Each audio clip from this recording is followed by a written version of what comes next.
Bueno, nosotros continuamos aquí en Vladimir Laguna y tenemos como invitado a Julio Montoya, diputado de la Asamblea Nacional, dirigente del partido Primero Justicia, secretario de Asuntos Internacionales de Primero Justicia. Bueno, vamos a empezar por lo internacional. ¿Cómo va a impactar a la América Latina y a Venezuela en particular, Julio, bienvenido, por supuesto, el anunciado restablecimiento de relaciones entre Cuba y Estados Unidos, esta normalización de relaciones que se venía trabajando desde hace tiempo, de muy bajo perfil, y que bueno, ya la semana pasada, pues como vimos, tuvo esa noticia concreta? Pero primero, Vladimir, muchas gracias, que Dios bendiga a Venezuela y que tengamos unas buenas Navidades en medio de tanta confrontación y dificultades. Amén. Pero siempre vale la pena apostar a lo bueno, a la felicidad, a la reconciliación nacional.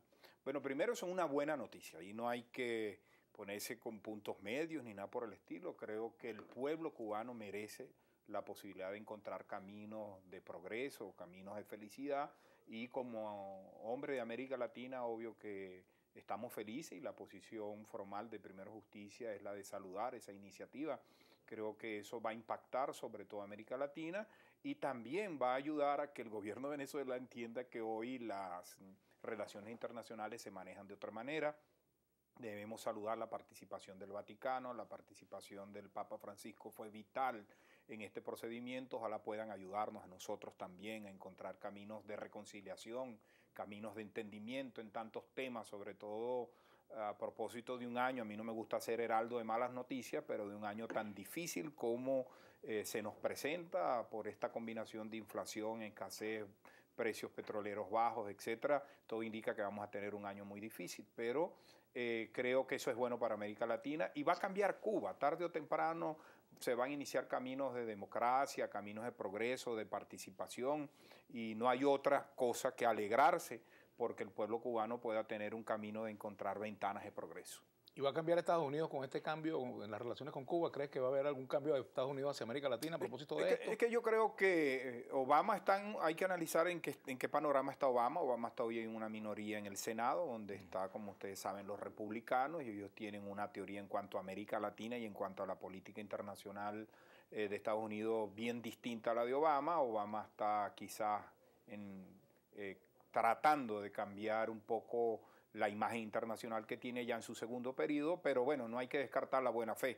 Pero yo creo que, insisto, eso va a tener impacto tanto en la economía norteamericana, sobre todo en el estado de Florida, y va a tener impacto sobre América Latina. Y yo creo que ya a Venezuela le sale entender que no puede justificar sus errores internos, que no puede justificar la situación interna de la crisis económica y el mal manejo económico con la amenaza del imperio norteamericano, porque eso no tiene sentido. Hace unos días, por ejemplo, a propósito de la Constitución, de los 15 años de la Constitución, propusieron en la Asamblea Nacional un pronunciamiento sobre los 15 años de la Constitución y nosotros estábamos dispuestos a votarlo.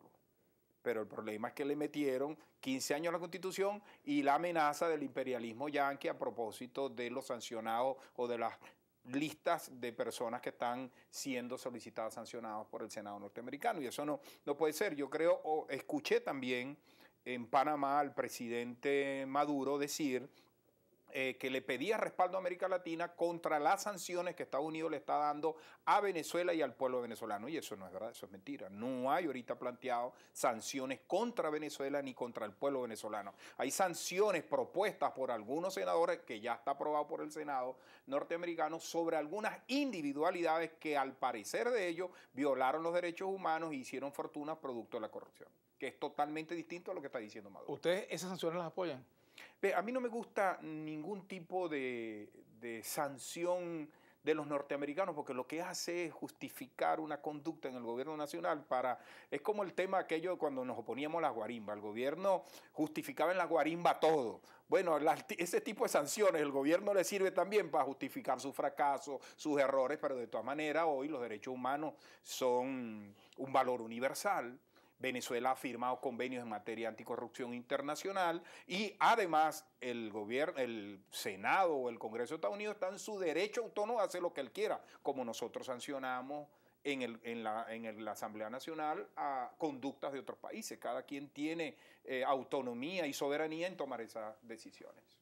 El año 2015, Julio, que estamos ya cerca, por supuesto, cada vez más cerca.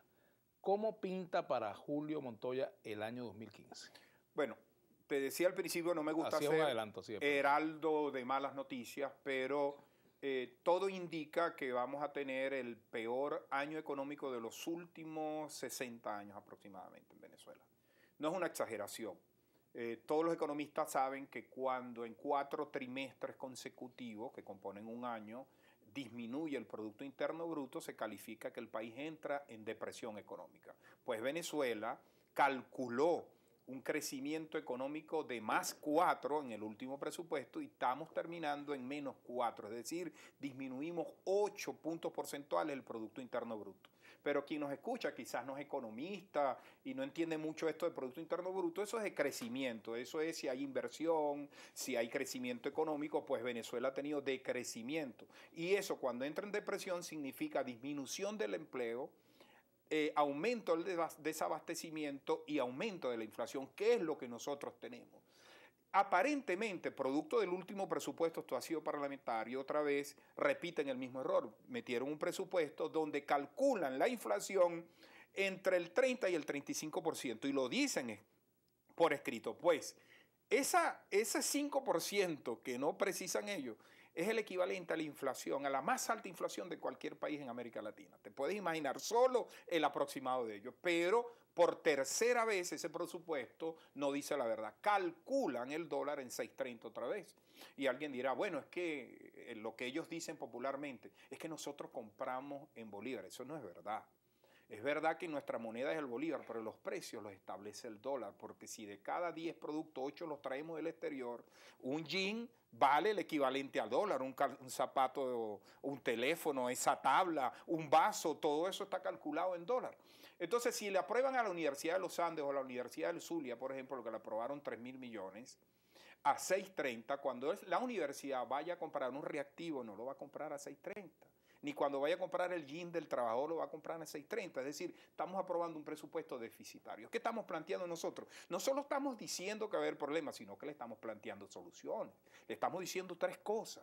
Uno, para que el año que viene no sea tan duro como tú lo señalas. Para que no sea tan duro. Uno, disminuyamos o eliminemos el gasto militar por ese año.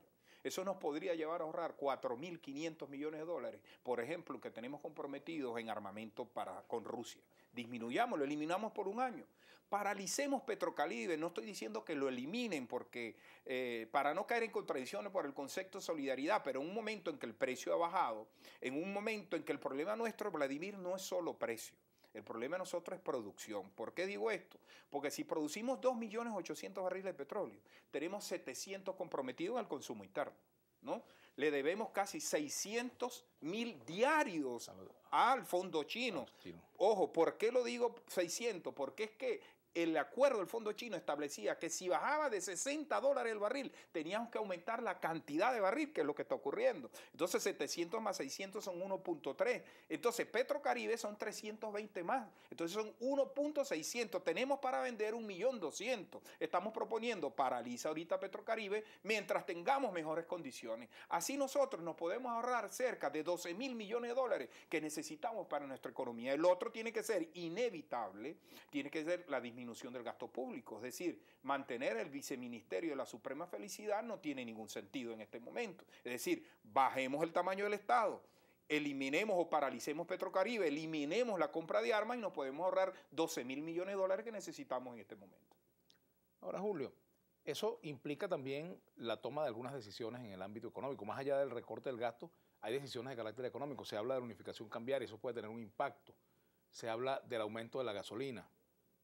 Si se presenta un conjunto de medidas de esa naturaleza, como se piensa que quizá va a presentarse a comienzo de año, según algunos analistas, ¿la oposición apoyaría esas medidas o no la apoyaría? Hay que estar claro en lo siguiente. Por ejemplo, a primera vista, el aumento del gasolina sería apoyado por todo el mundo, porque vale más una agua mineral que un litro de gasolina. Pero está bien. El tema es que no puede ser tomada la decisión sin tomar antes B, o mejor dicho, nosotros necesitamos que dejemos de entregar 320.000 barriles de petróleo que los estamos dando, ojo, 2 años de gracia para pagar en 20 años el 1% de interés. Entonces la cuerda no puede reventar por lo más delgado. En un país sobre todo que no está preparado para un combustible caro. ¿Por qué? Porque todo nuestro transporte es terrestre. Es por vía de vehículos, esquema de gasolina. Nosotros no tenemos un sistema ferroviario nacional, no tenemos un sistema de metro, no tenemos transporte fluvial, y el impacto de la gasolina sobre el transporte, donde transportamos, que valga la redundancia,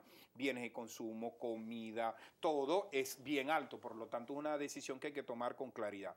Entonces, yo creo que hay que tomar medidas de austeridad, medidas de rediseño del presupuesto antes de impactar la economía de la gente. Vamos a la pausa. Al retorno seguiremos conversando con Julio Montoya, diputado de la Asamblea Nacional y dirigente de Primero Justicia.